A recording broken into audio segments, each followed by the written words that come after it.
তো আপনারা তো জানেনই পরিস্থিতি সম্বন্ধে যে একটা অদ্ভুত পরিস্থিতির সৃষ্টি হয়েছিল। সেখানে একটা অরাজক একটা পরিস্থিতি, সেই পরিস্থিতিতে সেনাবাহিনী ডিপ্লয় হয় 5 তারিখ, এবং তার পরবর্তী সময়টা আরও একটু ভিন্ন, যেখানে অনেক ধরনের অরাজক পরিস্থিতির সৃষ্টি হয়েছে। বিভিন্ন জায়গায় লুটপাট হয়েছে, অগ্নিসংযোগ হয়েছে। তো সেই পরিপ্রেক্ষিতে সেনাবাহিনী কাজ করে যাচ্ছে। পুলিশ ফোর্সের উপরে আক্রমণ হয়েছে, তাদের পুলিশ ফোর্সের সংখ্যা 2 লক্ষ। তো এই একটা বড় সংখ্যক পুলিশ ফোর্স যখন ইনঅ্যাক্টিভ ছিল, তখন এটাকে এই ভয়েডটা কভার করা সেনাবাহিনীর জন্য দুরূহ হয়ে গিয়েছিল। তার পরবর্তীতে আমরা সুন্দরভাবে আমাদের কার্যক্রমের মাধ্যমে পরিস্থিতি নিয়ন্ত্রণে নিয়ে চলে এসেছি। এখন আমরা চেষ্টা করছি পুলিশ ফোর্সকে বিভিন্ন থানায় তাদেরকে আবার কর্মক্ষম কার্যক্রম করে গড়ে তোলা, পুলিশ যেন আবার অ্যাক্টিভ হয়, এটার জন্য আমরা প্রোটেকশন দিচ্ছি তাদেরকে, এবং তারা কার্যক্রম শুরু করেছে। আমি যেই স্ট্যাটিস্টিক্স আজকে পেলাম এখানে খুলনা ডিভিশনে, এটা অত্যন্ত আশাব্যঞ্জক এবং অলমোস্ট নর্মাল আপনি বলতে পারেন যে নর্মাল। এমনকি আমি তো বলবো যে স্বাভাবিক সময় যে সমস্ত অপরাধ সংগঠিত হয় এখন সেটাও হচ্ছে না। বাট মানে আত্মতুষ্টির কোনো কারণ নাই, আমাদেরকে আরও ভালোভাবে কাজ করতে হবে এবং পুলিশকে আরও সংগঠিত করতে হবে, এবং তাহলে নিশ্চিত যে আমরা আবার একদম স্বাভাবিক অবস্থা আমরা ফেরত যাব। সেই দিকেই আমরা কাজ করে যাচ্ছি, আমরা দিনরাত কাজ করে যাচ্ছি। আমার সেনাবাহিনী সমস্ত ডিভিশনগুলো ডিপ্লয় আছে বাংলাদেশের বিভিন্ন জায়গায়, এবং আমরা ইনশাআল্লাহ খুব শীঘ্রই একেবারে পরিস্থিতি স্বাভাবিক হয়ে যাবে, এবং পুলিশ ফোর্স যখন আবার সুন্দরভাবে তাদের কার্যক্রম শুরু করবে তখন আমরা সেনানিবাসে ফেরত যাব। এই হচ্ছে মোটামুটি বিষয়। এবং আমি আজকে সকালেও চিফ অ্যাডভাইজার মহোদয়ের সাথে আমার দেখা হয়েছে। উনি বিভিন্ন আইন শৃঙ্খলা পরিস্থিতি সম্বন্ধে আমার কাছ থেকে ব্রিফ নিলেন। বাংলাদেশের অন্যান্য জায়গায়ও খুব আশাব্যঞ্জক।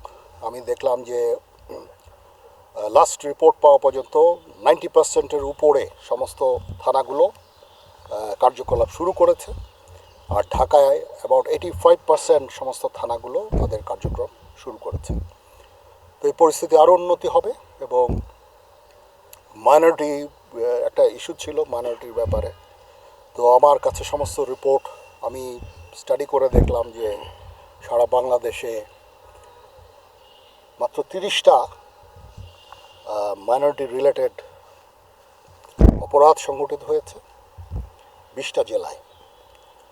এর মধ্যে অধিকাংশই হচ্ছে যে লুটপাট, মন্দিরে অগ্নিসংযোগ ইত্যাদি।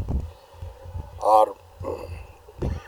এগুলির মধ্যেও মোস্টলি হচ্ছে যে পলিটিক্যাল রাইভালরি, এটা এই কারণে এগুলো হয়েছে। আমি আশা করি যে এই জিনিসগুলো আবার নর্মাল হয়ে আসবে, এবং আমি অনুরোধ করব সমস্ত রাজনৈতিক দলগুলোকে তারা যেন শান্তিপূর্ণভাবে তাদের কার্যক্রম চালিয়ে যাক, কোনো ধরনের যেন ধ্বংসাত্মক কোনো কাজ না করে। আমার তাদের প্রতি আবার এই অনুরোধ থাকবে। আমি নিশ্চিত যে ওনারা অত্যন্ত সেন্সিবল, তারা বুঝবেন যে জনগণের এখন দাবিটা কী। যদি জনগণ অরক্ষিত থাকে, যদি এখানে অশান্তি বিরাজ করে, তাহলে সেই রাজনীতি আমি নিশ্চিত যে ওনারা সেই রাজনীতি করেন না। সেটা কোনো দেশের জনগণের রাজনীতি হবে না।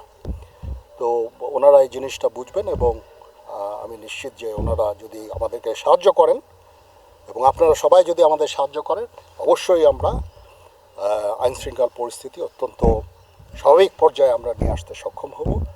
সে উদ্দেশ্যে আমরা কাজ করে যাচ্ছি। চলেন আমরা একসাথে ওই উদ্দেশ্যে কাজ করি এবং একটা দেশকে সুশৃঙ্খল এবং শান্তির পথে আমরা নিয়ে যাই। এটাই আমার বক্তব্য। আপনাদের যদি কোনো প্রশ্ন থাকে আমাকে করতে পারেন। জি,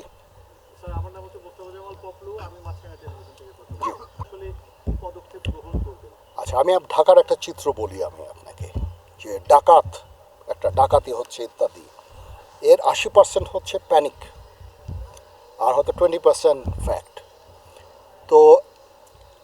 যে মানুষের মধ্যে হানাহানি, এই জিনিসটা আমি নিশ্চিত যে আস্তে আস্তে এই জিনিসটা কমে আসতেছে, এবং কমে আসলে এই জিনিসগুলো থাকবে না। পলিটিক্যাল রাইভালরি থাকতে পারে, এবং অতীতেও যখন রাজনীতি ছিল তখন এই ধরনের কিছু রাজনৈতিক সংঘর্ষ হয়েছে এই দেশে, যেটা কাম্য না। আমি নিশ্চিত যে আমরা সবাই মিলে এটাকে আবার স্বাভাবিক পর্যায়ে নিয়ে আসতে পারবো। রাজনীতি থাকবে, রাজনীতি থাকতেই হবে, সেখানে মানুষ তাদের কথা বলবে, মিটিং হবে, মিছিল হবে, কিন্তু এটা যেন ধ্বংসাত্মক কোনো পর্যায়ে না যায়, ধ্বংসাত্মক কোনো কার্যকলাপ আমরা চাই না। এটা কখনোই দেশ জাতির জন্য মঙ্গলজনক না। এই যে পুলিশকে আমরা সংগঠিত করে ফেলছি, যারা যত অপকর্ম করেছে তার জন্য আইনানুগ ব্যবস্থা অবশ্যই গ্রহণ করা হবে, এবং পুলিশ সংগঠিত হয়ে গেলে আমি নিশ্চিত যে এই জিনিসগুলো একেবারেই কমে যাবে। অত্যন্ত যেটা হয়েছে অত্যন্ত দুঃখজনক, অবশ্যই দুঃখজনক, এবং আমি নিশ্চিত যে পুলিশ সংগঠিত হয়ে গেলে এবং আপনারা সবাই আমরা মিলে এই সমস্ত জিনিস আমরা প্রতিহত করতে পারবো।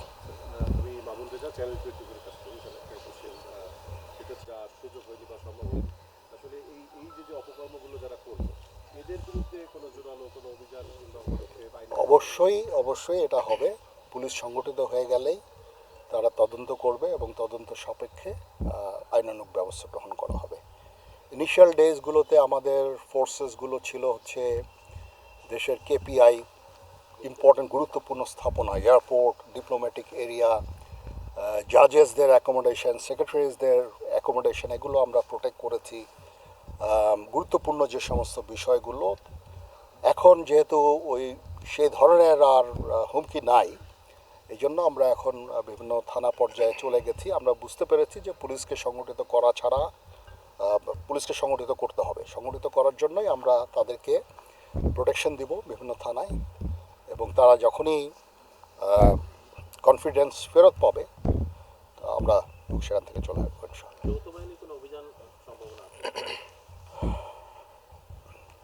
পুলিশ সংগঠিত হয়ে গেলে অবশ্যই, আর আমরা তো করছি, বিজিবি করছে, র্যাব করছে, আর্মি করছে। এখন বিজিবি র্যাবও খুব শিগগিরই তাদের নর্মাল স্বাভাবিক কার্যক্রম শুরু করে ফেলতে পারবে। আর পুলিশ এই সমস্ত যত অপকর্ম হয়েছে, যত অরাজকতা হয়েছে সেটা তদন্ত করবে এবং পদক্ষেপ গ্রহণ করবে। এটা আমি নিশ্চিত জনগণের কাম্য এটাই, এবং পুলিশও খুব অবশ্যই এটা চাবে, এবং এটা আমরা করব ইনশাআল্লাহ। আপনারা খালি আমাদের সাহায্য করেন, রাজনৈতিক ব্যক্তিবর্গদের একটু বুঝান, বলেন। আমি তো ওনাদের আহ্বান করছি, ওনাদেরকে আমি অনুরোধ করছি, আমরা সবাই মিলে আমরা দেশটাকে স্বাভাবিক পর্যায়ে নিয়ে যাব। আরেক কাজ হচ্ছে সেটা ঠিক হবে না, সেটা হলে কখনো এটা সম্ভব না।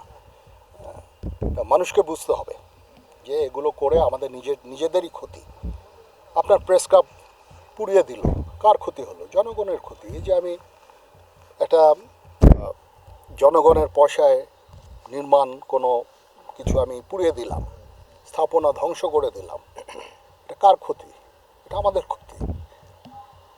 তো এই জিনিসটা সবাইকে বুঝতে হবে। সবাই ভালো থাকেন। হ্যাঁ, আপনার সাথে কথা বলে ভালো লাগলো। আমি বিভিন্ন ডিভিশন এরিয়াগুলিতে আমি যাব। এখানে খুলনায় এসে তো আমি আমার কাছে ভালো লাগলো যে পরিস্থিতি অনেক স্বাভাবিক হয়ে এসেছে। আমাদের সবাই ব্রিফ করলেন। এখানে দেখলাম যে এখানে ডিভিশনাল কমিশনার ছিলেন, ডিআইজি সাহেব ছিলেন, এবং মেট্রোপলিটনের পুলিশ কমিশনার ছিলেন, নেভি ডিসি সাহেব, এসপি সাহেব, সবার সাথে কথা বলে আমার কাছে খুব ভালো লাগলো যে আপনাদের এখানে 12টা জেলায় আপনারা খুব ভালো আছেন।